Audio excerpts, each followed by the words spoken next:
Hey guys, Quiv the Lazy Geek here, and welcome back to another episode of Starting Astrophotography for Lazy People. Please also do not mind my sunglasses there. They were near my desk. I was too lazy to go and get my proper sunglasses that are in my car downstairs. And, you know, lazy is the key word here. So, talking about laziness, we're going to talk about one thing that is very important to make you lazy in your astrophotography, which is guide scope here with a guide camera. And what is this that I have standing on the top of my telescope here? So the main telescope is this, obviously, this white bazooka kind of thing. Although the telescope that you'll choose if you're just starting will likely be much smaller, I hope it is, and will likely be of a refractor type. So, you know, I have a video about choosing that telescope, which I'm linking to above, which is very important to watch to understand like what is appropriate. And this white thing here is actually a telescope as well. It's a small little telescope that is on top of the main one. And the green part here is a helicoidal focuser. I can just turn it to change the focus. And the red thing is a camera that I purchased separately that has an eyepiece kind of adapter. I can just put the camera, slide it into the guide scope, although some guide scopes, and I think this one included, also let you screw in the camera if the proper threads are in place. And what this accomplishes is that this guide scope here is specialized in just along with the guide camera, my computer, the guide camera is connected via USB to my computer, which is on the tripod level, and it will be taking pictures of maybe 1 second, 2 seconds, 3 seconds. Usually I do 3 seconds exposures that are roughly in the same area as the main telescope, and those pictures will be of a star field. And that star field will be choosing one star in that star field, and the role of that camera is just to take pictures of that. The computer, using some software, and I usually use the software called OpenPHD2 Guiding, also known as PHD2, will be, it stands for Push Here Dummy, so it is made to be simple to use. And PHD2 will locate a star, will track that star. It will actually look at the star, see where it is located, compute the center of gravity of that star, and with each new exposure it will determine whether the location of that star has changed. And if it has changed, it will actually tell the mount to move to counter that the difference we saw between two frames in a row. This is so that the stars in the field of view keep as still as possible, which means that the main imaging train doesn't need to care whether the mount is properly tracking, because the guiding will actually make sure the mount stays on track. And it's a very important part of doing astrophotography. Now, this is an example of a guider, which I'm using a kind of a custom way to connect it to my telescope. There are other ways that usually come with the guider. I'll come to that in a second. And there are other types of autoguiders. There's autoguiders called OAGs for off-axis guiders, or even one called an ONAG, ONAG for on-axis guider. That's a very, very specific use case. And then they actually put a little small, tiny, cute mirror in the light path, out of the path of the sensor, where they pick up a little bit of light from the main telescope, from the bazooka, and then reflect it to a small camera that would be here.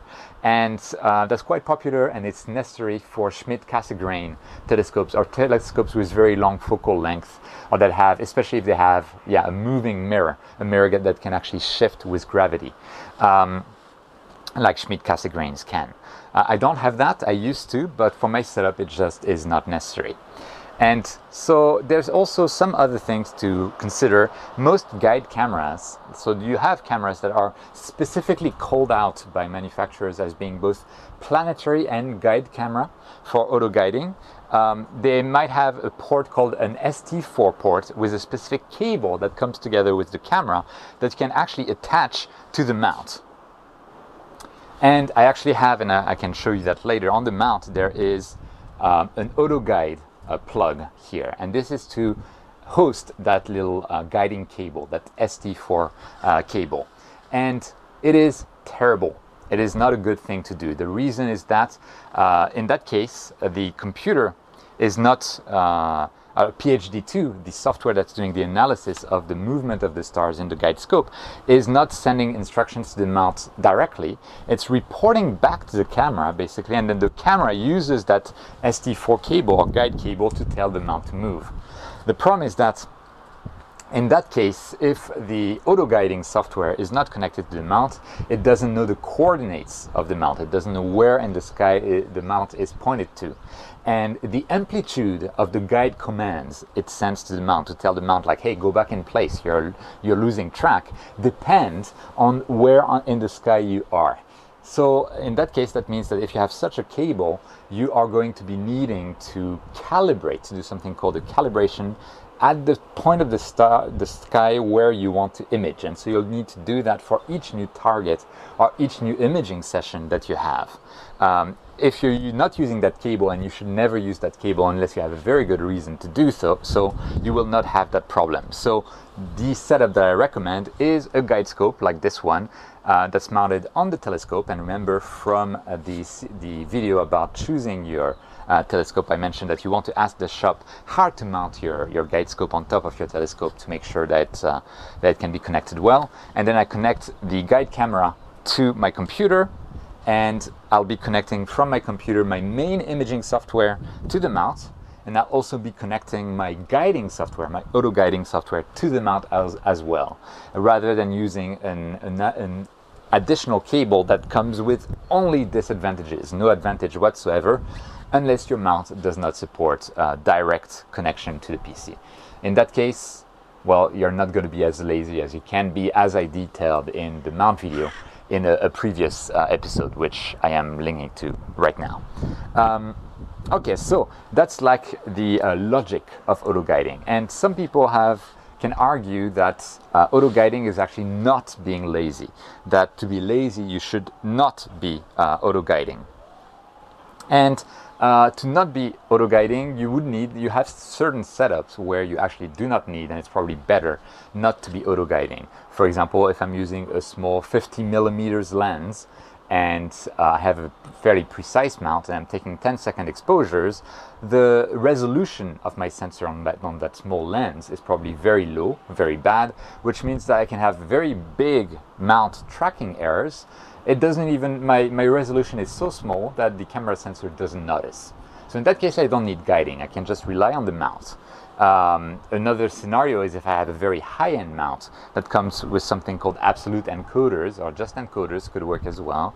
Then it has a sky model, and it has modeled the refraction of the atmosphere, because the refraction of the atmosphere also plays a role, and it can track stars very precisely without needing any external guider. That's fine too. You can then do without auto guiding. You'll still need to do an operation called dithering, which is an operation that basically moves your telescope very slightly in between two sub-exposures of your target. So if I take like 10-30-second exposure of my target, maybe between each exposure I'll ask my mount, like, hey, can you move randomly just a tiny little bit?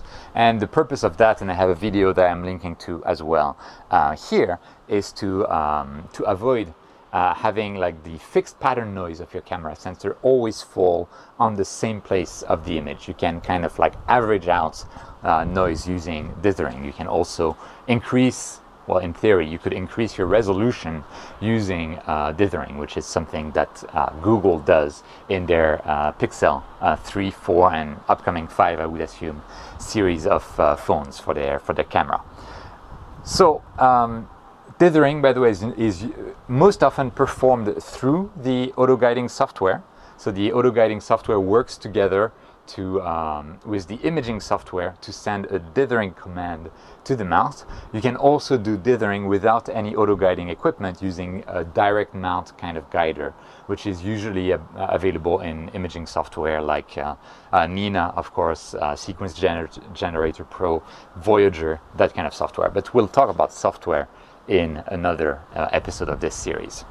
So that's like the principle between the guiders. So you definitely want an auto guider, and so when you buy your equipment, you want to remember that you need an auto guider and you need a way to mount it to your telescope. And the reason you want to mount it very solidly to your telescope is because of a phenomenon called Differential Flexure.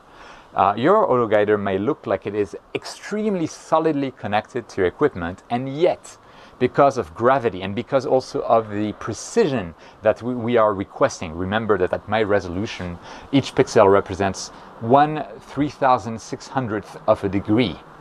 That's not a lot of angle. With the precision that we are requesting, gravity and even flexure of metal can introduce errors. Basically, the point where this guider is pointed and the point where the scope is pointed might actually change very slightly throughout the night. And this is called the differential flexure.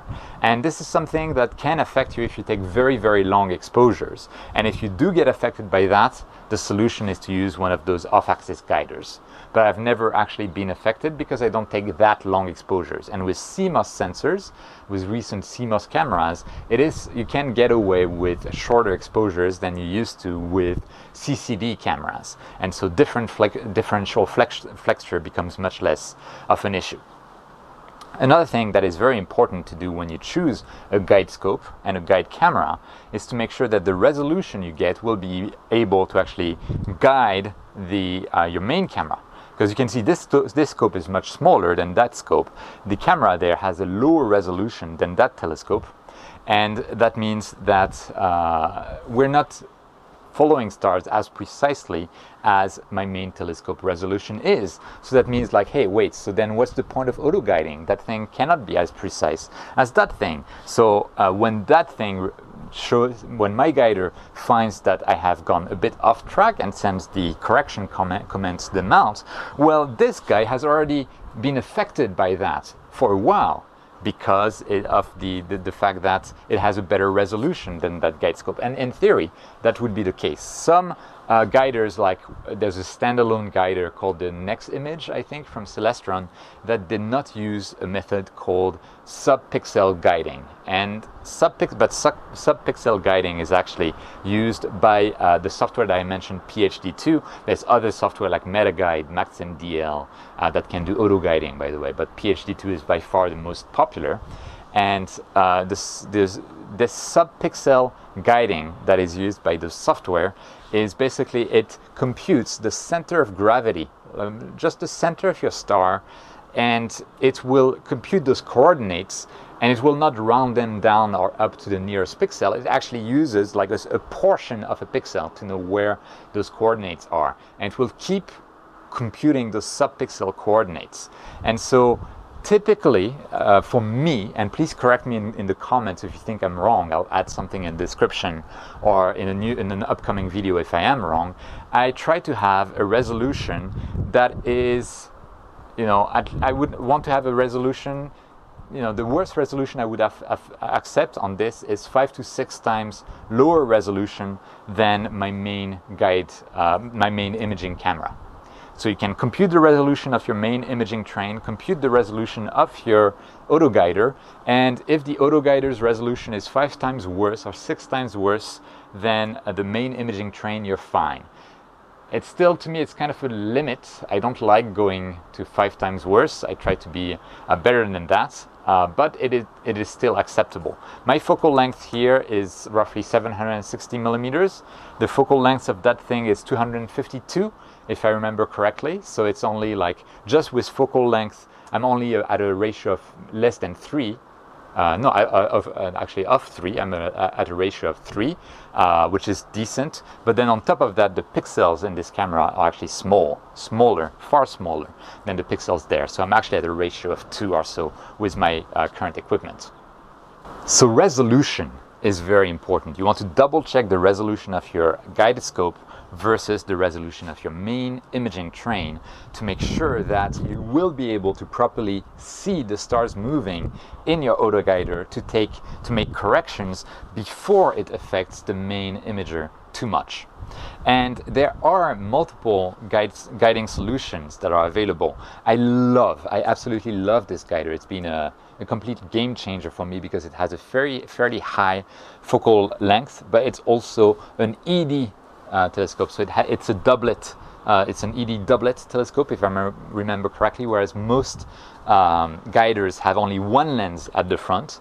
This one has two, so it corrects light much more, and so it gets more precise star shapes. In theory, that shouldn't affect guiding, but in practice it has for me.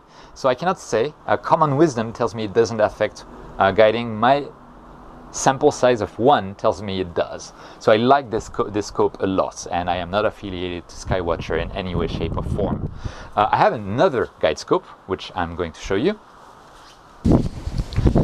And that guide scope is this silvery thing here. And the guide scope itself is this section there at the front. It has a focuser at the front here.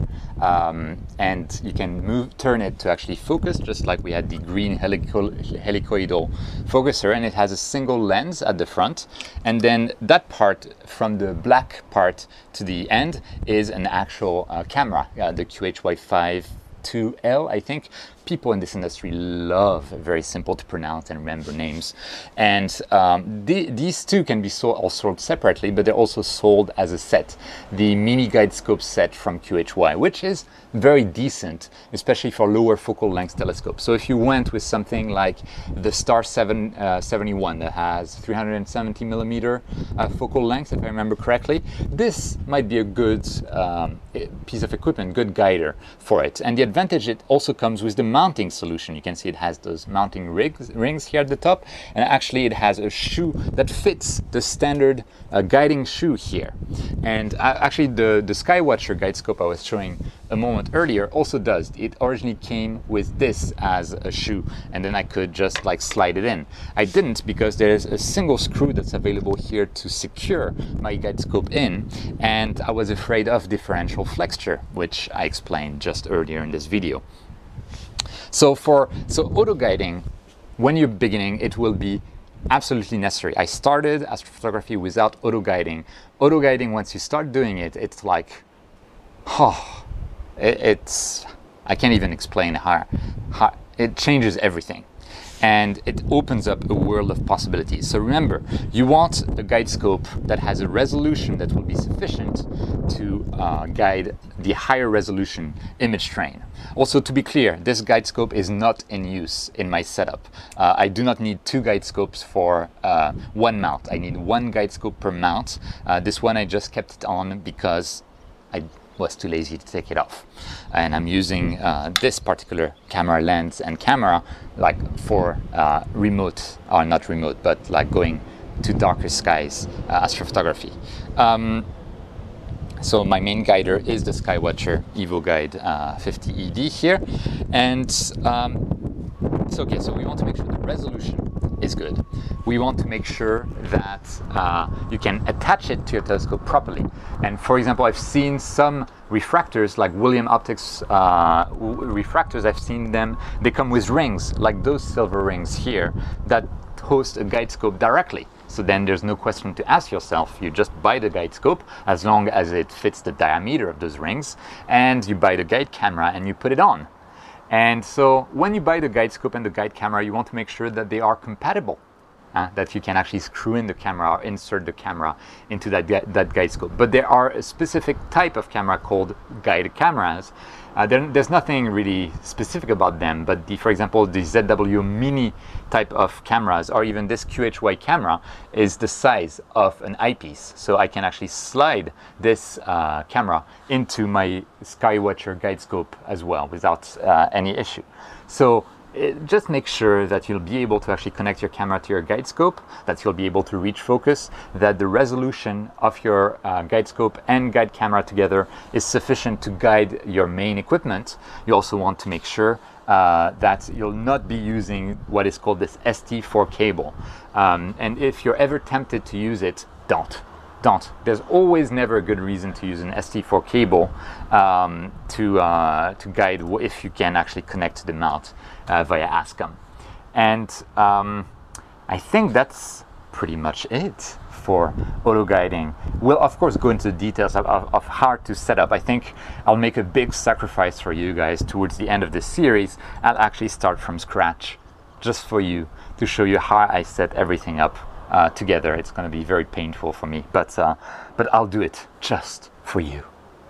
And yeah, so I might, like, if there's any information missing, as usual, I'll add it in other episodes. I think in the next episode I'll be covering a big important point, which is called back focus, the distance between your telescope and your camera sensor, which is very important and very difficult to get right. So that's an upcoming topic in this series. Of course, make sure that, so you don't miss it, you subscribe. No, subscribe is here. Subscribe, click the big red subscribe button, click the little notification bell next to it to make sure that you'll be notified when this episode comes out in the next few days, hopefully. So with that, I hope this has been useful. Thank you so much for watching. As always, your support means the world to me. And whenever you can, don't forget to look up at the stars, and I'll see you next time.